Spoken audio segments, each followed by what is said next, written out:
Apparently, Pokemon and Nintendo don't get along, according to former employees. So I seen this headline and I thought this was an interesting one just because I personally would have never seen this being the case.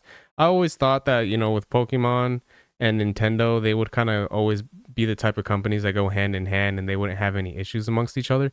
But seeing this and kind of skimming through some of the article, I didn't read the whole thing, but just seeing some of it that I did, it was an interesting take and something that I felt like was worth doing a video on. So yeah, I figured it was something we can get into, and then as per usual, I'll give my thoughts as we go along.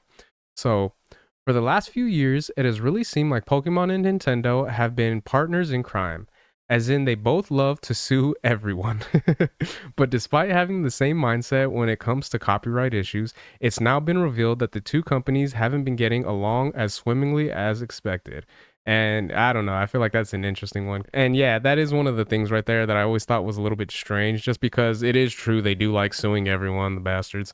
So seeing that they actually don't get along, I mean that is a weird one to hear, and it is interesting to kind of find out behind closed doors kind of a thing. So it may seem like Pokemon and Nintendo are working hand in hand on the lawsuit against Palworld, but that may be one of the only things they are bonding over.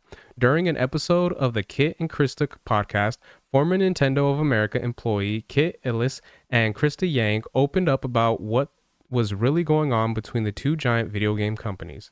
So, Pokemon and Nintendo don't get along. Former employee shares the details. During the episode of the Kit and Krista podcast, the former Nintendo employees went into detail about the relationship between Nintendo and Pokemon, and apparently it wasn't all that wholesome while they were there. The two companies were apparently adversaries, and it felt like they were in competition with each other, both wanting to be in control of joint projects. This could be something as important as brand messaging to smaller details like how to pronounce a Pokemon's name. The duo recalled one time when Nintendo's former president, Reggie Fils-Aimé, pronounced a Pokemon's name wrong in a video, but when Pokemon demanded he re record, he refused. And I don't know, that seems like a little bit weird and petty, you know what I mean, at the end of the day. Kind of I mean, I guess I can kind of see it on Pokemon's end being like, "Hey, you pronounce this wrong. You got to redo it just to make sure that the fans know that you know what you're talking about." But for them to be like, "No, I'm not gonna do that. I refuse." I'm like, it's like, come on, bro. I mean, is it gonna be the worst thing just to do another take? But at the same time, you know what I mean. It is what it is, and that's just it's really weird to hear because you would think I always kind of looked at like Pokemon as like its own company, and then Nintendo kind of being in charge of that company. So I wonder if that's kind of some of the things as well that kind of makes them a little bit of like adversaries, like they stated, and kind of having tensions between them. So it's a little bit weird. So but there was definitely that kind of adversarial energy a little bit between the US Pokemon Company and the NOA as well.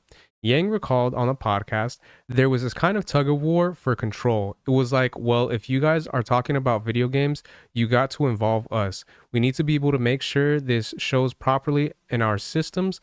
We need to make sure we have involvement. And they're like, well, we're not talking about video games, we're talking about the brand. So you can't be involved. So go away, stop talking to us. So it was like that relationship around it that made it a little bit tense. And yeah, that's a weird one. And I mean, I guess I could see, where Nintendo was coming from, where they're kind of like, well, we want to be involved just to kind of see what's going to be happening in that regard.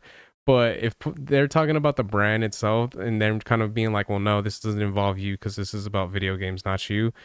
I don't know, man. I feel like that's a little bit weird just because in a sense, you know what I mean? It does make sense because it's like your Nintendo, you guys are the video game portion of it, and we're Pokemon. We're gonna worry about just the brand in general.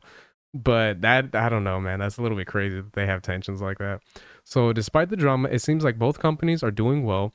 The Nintendo Switch 2 is just around the corner and it will feature plenty of new Pokemon games, including Pokemon Champions and Pokemon's Legends Z through A. So yeah, that's kind of a funny one, man. Just hearing that this kind of stuff is happening behind closed doors.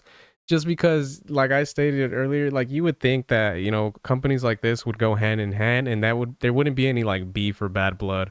But, when it comes down to kind of having to feel like who's in charge kind of a thing, I feel like, yeah, there's going to be tensions and there's going to be some animosity that can be going on in that regard when one company is trying to be in charge of what's going on with them while the other one is just trying to do their own thing. So little bit weird, a little bit strange, but at the end of the day, you know what I mean. It is what it is. That kind of stuff happens more often than not, I'm sure. But yeah, so those are my thoughts on that. Let me know what you guys think in the comment section. Is this news to anyone out there, or was this something that a lot of people feel like was kind of known, that these two companies were always a little bit adversarial between each other, and there was always a little bit of like a kind of like a little bit of animosity in regards to each other. So if you guys can let me know your guys' thoughts in the comments, if you guys could like, share, subscribe, all that good stuff. If you guys have been watching this long, I really appreciate it. It means a lot. And yeah, until next time, I'm Monic out. Peace.